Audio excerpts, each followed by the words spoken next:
ગુજરાતમાં વિપક્ષનું લોહી ચાખી ગયેલા ભારતીય જનતા પાર્ટીને ફરી એકવાર સળવળાટ ઉપડ્યું હોય એવું લાગી રહ્યું છે. કેમ કે 2017 થી અત્યાર સુધીમાં કોંગ્રેસમાંથી ધારાસભ્યોએ પક્ષ પલટો કરીને ભાજપમાં જોડાઈ ચૂક્યા છે. કેટલાક તો મંત્રી પણ બની ચૂક્યા છે અને કેટલાક મંત્રી બન્યા બાદ હવે તો પૂર્વ મંત્રી રહી ચૂક્યા છે. 2017 થી અત્યાર સુધી ભાજપમાં જો વાત કરવામાં આવે તો લગભગ 25 કરતા વધુ ધારાસભ્યો એ કોંગ્રેસ છોડી અને ભાજપમાં આવ્યા અને સાથે જ આમ આદમી પાર્ટીના પણ ધારાસભ્ય એ ભારતીય જનતા પાર્ટીની અંદર જોડાઈ ચૂક્યા છે. કેમ કે વર્ષ 2017ની અંદર ભાજપ એ 99 પર આવી ચૂકી હતી અને 22ની ચૂંટણી પહેલા એ જ ભારતીય જનતા પાર્ટી ફરી એકવાર 110 સીટોને પાર કરી ચૂકી હતી. તેનું કારણ વિપક્ષનું લોહી ચાખી ગયેલી એ ભાજપ વારંવાર વિપક્ષની અંદરથી ધારાસભ્ય તોડીને પોતાના પક્ષની અંદર લે છે. નમસ્કાર, આપ જોઈ રહ્યા છો ન્યૂઝરૂમ ને આપની સાથે હું છું પ્રદીપ.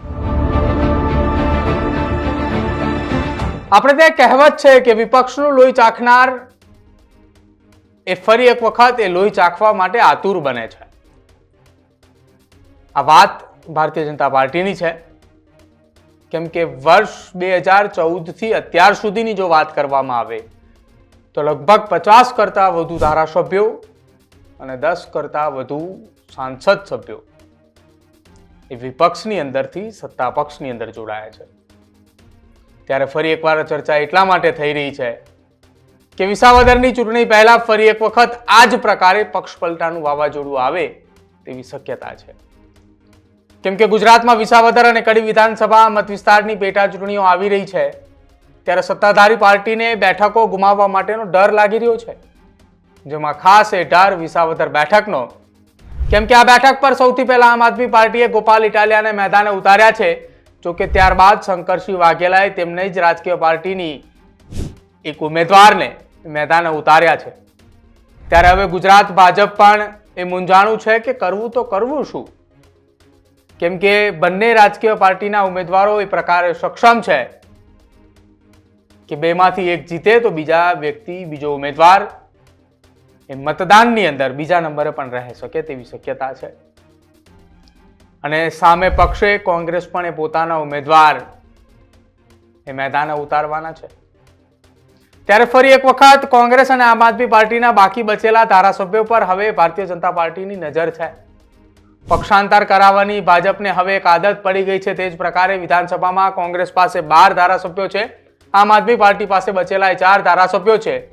જો કે પાર્ટીના ગેમ પ્લાન પ્રમાણે પેટા ચૂંટણી આવતા સુધીમાં વિપક્ષમાંથી 4 થી 5 ધારાસભ્યોને પક્ષ પલટો કરાવવા માંગે છે. પોતાના બળ ઉપર જીતવાની શક્તિ નહીં હોવાનું ફલિત હવે ક્યાંક થતું હોય તેવું લાગી રહ્યું છે.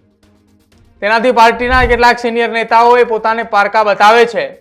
કેમ કે અત્યાર સુધી અનેક નેતાઓ કે જે પારકા હતા તે વખતો વખત ગંભીર આક્ષેપો લગાવતા હતા અને તે જ ગંભીર આક્ષેપો લગાવનાર પાર્ટીમાં તેમને સ્થાન પણ મળ્યું ને કેટલાકને તો મંત્રી પણ બનાવાયા છે.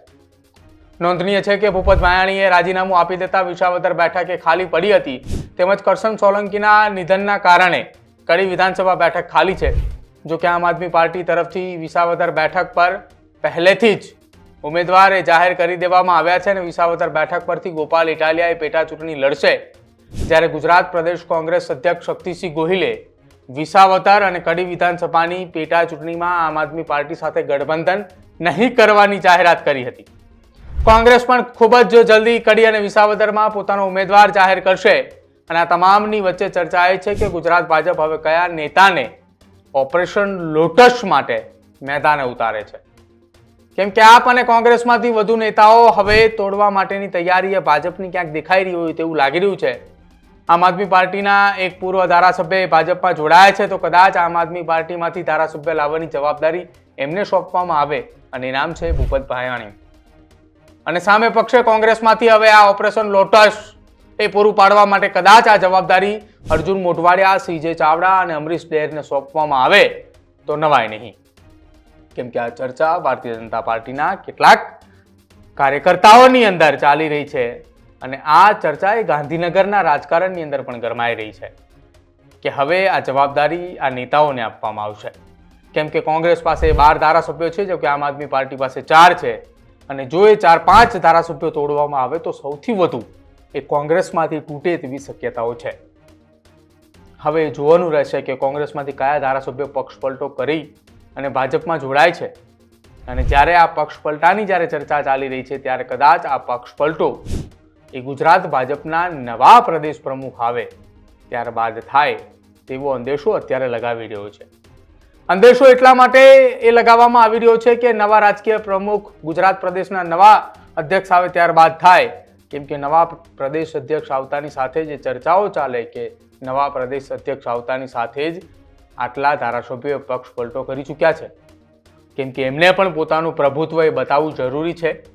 કેન્દ્રના સંગઠનની સામે ગુજરાત પ્રદેશ પ્રમુખ નવા એ કેટલા સક્ષમ છે તે પણ બતાવવું એટલું જ જરૂરી છે, કેમ કે જો એ બતાવશે તો જ આગામી સમયની અંદર તેમને આવતા 3 વર્ષ સુધી કેન્દ્રની અંદર પણ અને ગુજરાતના ભાજપના સંગઠનની અંદર પ્રભુત્વ અને મહત્વ પણ મળશે.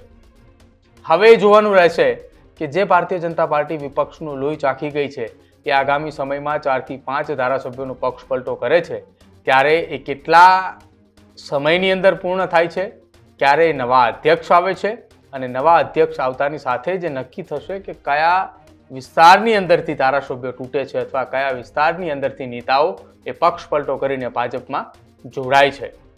ત્યારે હવે જોવાનું રહેશે કે આ ઓપરેશન લોટસ પાર પાડનારા નેતાઓના નામ જે સામે આવ્યા હતા એ જ નેતાઓ ઓપરેશન લોટસ પાર પાડે છે કે એની સિવાય અન્ય કોઈ નેતા આવે છે કે જે આવી અને આ લોટસ પૂરું કરી અને ભારતીય જનતા પાર્ટીમાં વધુ નેતાઓને સામેલ કરે છે. તમારું શું માનવું છે વિપક્ષના લોહી ચાખી ગયેલી ભારતીય જનતા પાર્ટીના અમારા એક્સક્લુઝિવ રિપોર્ટને લઈને તે ખાસ અમારા કમેન્ટ સેક્શનમાં જરૂર જણાવજો. જોતા રહેજો ન્યૂઝરૂમ. નમસ્કાર.